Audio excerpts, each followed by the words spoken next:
કમલાબાગ વિસ્તારમાં સાંદીપની રોડ છે ત્યાં અંદરની બાજુ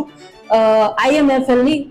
ડુપ્લિકેટ IMFL ની એક ફેક્ટરી મળી આવેલ છે, જેના ઉપર રેડ કરી આશરે 4 લાખ જેટલો મુદ્દામાલ કબજે કરવામાં આવેલો છે અને ત્યાં હાજર રહેલો એક આરોપી બાબુ કેશવાલા ઓડેદરા અને અન્ય 3 ઉપર પ્રોહિબિશનની ડુપ્લિકેટ ફેક્ટરી બનાવવા માટેની કલમો લગાડી અને કાયદેસરની કાર્યવાહી કરવામાં આવેલ છે। આરોપીમાં મુખ્ય આરોપી બાબુ ઓડેદરા છે, ત્યારબાદ રણજીત લીલાભાઈ ભૂતિયા, ભરત લીલાભાઈ ભૂતિયા અને ભોલા દીપકભાઈ ખૂટી છે। કમલાબાગ વિસ્તારમાં સાંદીપની રોડ છે ત્યાં અંદરની બાજુ IMFL ની ડુપ્લિકેટ IMFL ની એક ફેક્ટરી મળી આવેલ છે, જેના ઉપર રેડ કરી આશરે 4 લાખ જેટલો મુદ્દામાલ કબજે કરવામાં આવેલો છે અને ત્યાં હાજર રહેલો એક આરોપી બાબુ કેશવાલા ઓડેદરા અને અન્ય 3 ઉપર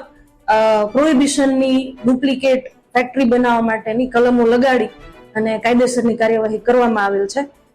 આરોપીમાં મુખ્ય આરોપી બાબુ ઓડેદરા છે, ત્યારબાદ રણજીત લીલાભાઈ ભૂતિયા, ભરત લીલાભાઈ ભૂતિયા અને ભોલા દીપકભાઈ ખૂટી છે।